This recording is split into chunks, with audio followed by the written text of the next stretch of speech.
scandal involving presidential candidate Paul Moore enters its second day.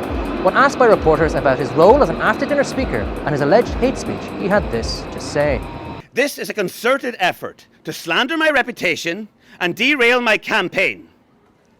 And I think all of you should be asking, are the other candidates playing dirty tricks or something more sinister?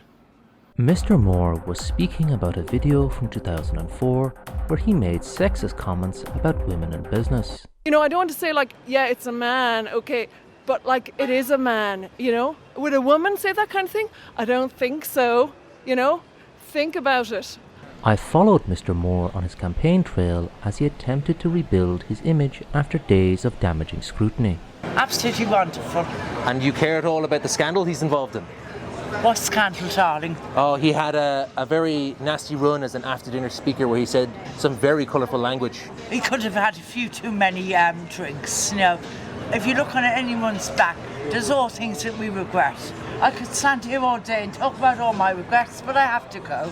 Goodbye, darling. Mr. Moore, Scientology is a cult. It's a human trafficking cult, and I'd like to know if you'd be able to recognise it as a cult.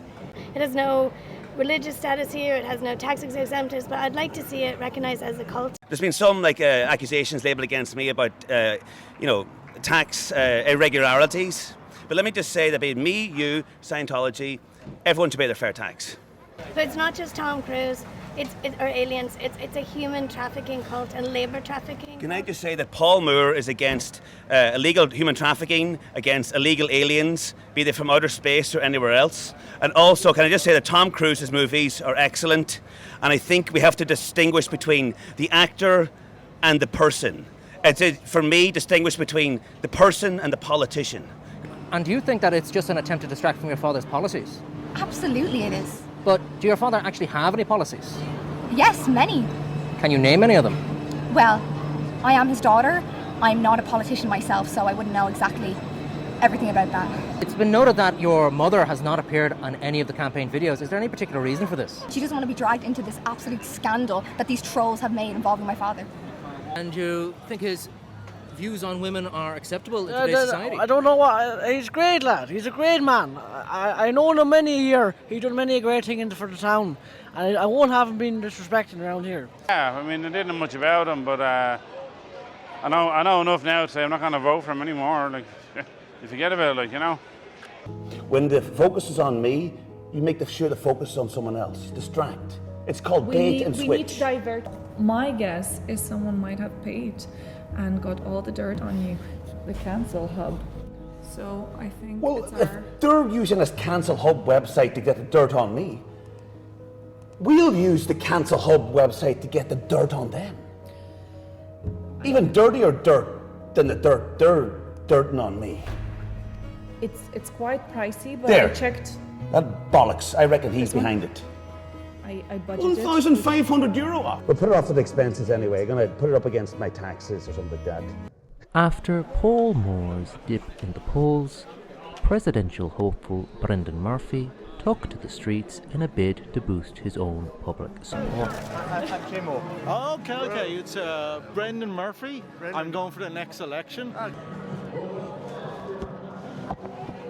But now he's facing renewed scrutiny after deleted tweets resurfaced this morning where he allegedly used LGBT slurs to describe trade union officials. Brendan doesn't have to explain himself, thank you very much. Yeah, well, if I did do something wrong, I'd be happy to explain myself, but I didn't do anything wrong, so I'm happy not to say anything about the matter that doesn't exist in the first place, right? As scandals now involve all leading candidates, I caught up with Mary Bohan. There is talk of you driving your car down a cycle lane and severely maiming and or injuring a cyclist. I think that's just taken totally out of proportion.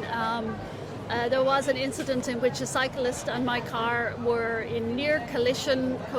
However, I was driving very safely at the time. Apparently there was no guard investigation conducted and there was no toxicology report or breathalyzer of you conducted. Do you have anything to comment about that? I certainly do. There was no toxicology because there was no need for a toxicology. There was no Garda report because, again, there was no need for a Garda report or investigation. Do you have anything to say to the family of the cyclist? I believe there was no requirement for me to say anything. Mr. Moore, a quick word. What's your view on the scandals rocking the other candidates? Well, look, that was 20 years ago. It was taken completely out of context. You think the other scandals Oh. were taken out of context? What's that? Sorry, look over there, look. It's one of the other candidates there. It's, look. Mr. Moore, I'm not a 10-year-old child. I'm not going to fall for this. Please, if you're going to insult children, I've got my daughter here who's a child, so please, show some respect, all right?